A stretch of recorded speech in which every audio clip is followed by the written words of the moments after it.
Hello everyone, welcome back. आज हम लोग जेई एडवांस 2018 के काफ़ी इंपॉर्टेंट सवाल देखने वाले हैं जो कि नीट फील्ड एक्सेप्टेड है। ऑब्वियसली गाइस, आंसर बहुत छोटा है लेकिन जो कॉन्सेप्ट है वो बहुत इंपॉर्टेंट है। और इसी सेम वैरायटी पे जिसमें काइनेटिक एनर्जी का टाइम के साथ रिलेशन देके आपसे स्पीड, डिस्टेंस, फोर्स, एक्सेलरेशन सब चीज़ें निकालवाने की कोशिश करता है। तो आइए एक बार इस क्वेश्चन को ध्यान से देखते हैं। सबसे पहले आप ये देखिएगा कि जो मास है एक ऑब्जेक्ट का वो ओरिजिन पे रखा हुआ है, फिलहाल के लिए रेस्ट पर है। और जब पॉजिटिव एक्स एक्सिस पे उस पर फोर्स लगाया तो वो पॉजिटिव एक्स एक्सिस के अंदर ही क्या कर रहा है, मूव कर रहा है। अगर वो पॉजिटिव एक्स एक्सिस में मूव करेगा तो यहाँ पर उसकी स्पीड और उसकी वेलोसिटी एक बराबर है, मतलब डिस्टेंस और डिस्प्लेसमेंट भी एक बराबर है। तो आप इनकी वर्डिंग से कंफ्यूज फिलहाल के लिए तो ना होइएगा।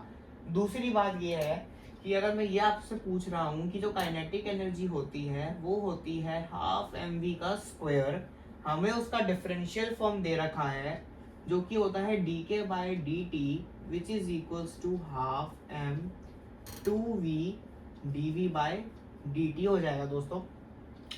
D K by D T की वैल्यू दे रखी है, उसको पुट कर देते हैं, गामा टी हाफ से half cancel, M V D we by D T हो जाएगा।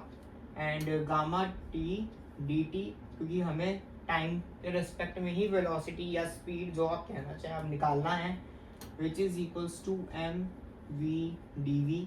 अब इंटीग्रेट कर देंगे 0 से टी तक एंड 0 से वी तक, तो ये हो जाएगा gamma T square by two and M V square by two, two से टू कैंसिल हो जाएगा। एंड जो हमारा वेलोसिटी है वो under root of gamma by M into में टाइम आ जाएगा। अब देखिए under root gamma by M, क्योंकि गामा तो दे रखा है कांस्टेंट है, मास भी कांस्टेंट होता है, तो ऑटोमेटिकली जो वेलोसिटी होगा वो टाइम के क्या हो जाएगा, डायरेक्टली प्रोपोर्शनल हो जाएगा। तो हमारा बी ऑप्शन करेक्ट है। जो फोर्स है वो दिखिए रहा है, यहाँ पे काइनेटिक एनर्जी का यूज किया गया है तो वो भी कंजर्वेटिव फोर्स होगा। अब हमसे पूछा गया है कि डिस्टेंस जो है क्या वो ओरिजिन से इंक्रीज कर रहा है linearly with respect to time. तो आप ये देखिए कि जो v है अगर मैं उसको kt के बराबर कह रहा हूँ तो dx by dt is equals to kt हो जाएगा and dx is equal to kt dt हो जाएगा। अगर मैं यहाँ पे इंटीग्रेट कर भी दूंगा 0 से x एंड 0 से t, तो जो x होगा वो डायरेक्टली प्रोपोर्शनल टू t का स्क्वायर आएगा दोस्तों। क्या आ जाएगा, t का स्क्वायर आ जाएगा, जो कि हमारा पैराबोलिक ग्राफ बन जाएगा। तो उसको भी हम छोड़ देते हैं फिलहाल के लिए। तो हमारा डिस्टेंस ओरिजिन से लीनियरली इंक्रीज तो नहीं करने वाला है। एंड अगर मैं फोर्स कांस्टेंट है या नहीं तो उसके लिए फोर्स निकालना पड़ेगा। अब वेलोसिटी हमें पता है एंड वी नो कि जो d we by D t होता है उससे हमारा एक्सेलरेशन आ जाता है, means differentiation of under root of gamma by M into में t with respect to d t is equal to under root of gamma by m आ जाएगा। इतना आप लोगों को आता है।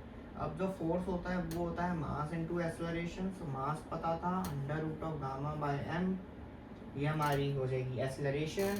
मास से मास कैंसिल हो जाएगा, अंडर रूट गामा एम हमारा आंसर आ जाएगा। अब under root gamma M, gamma भी कांस्टेंट है, मास भी कांस्टेंट है, ओवरऑल वैल्यू भी क्या हो जाएगी, कांस्टेंट हो जाएगी। तो अप्लाइड फोर्स कांस्टेंट हो जाएगा।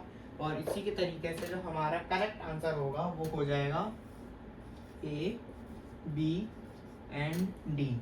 याद रखिएगा, अगर आपको किसी भी आगे वाले सवाल के अंदर काइनेटिक एनर्जी का रिलेशन टाइम के साथ दे रखा है तो आपको नॉर्मल काइनेटिक एनर्जी का फॉर्मूला लिखना है, उसको डिफरेंशिएट करना है, जो वैल्यू दे रखी है उनको इक्वेट करना है और इंटीग्रेट करके पहले वेलोसिटी निकाल लेनी है। फिर उस वेलोसिटी से एक्सेलरेशन, फोर्स एंड डिस्टेंस आप जो चाहे वो निकाल सकते हैं। आप उनके ग्राफ प्लॉट करना चाहें वो भी प्लॉट कर सकते हैं। नेक्स्ट वीडियो में मैं और अच्छे अच्छे सवाल आपके लिए लेकर आऊँगा जो कि एक्सपेक्टेड है आने वाले पेपर में। तब तक के लिए आप इसको लाइक करिए, शेयर करिए।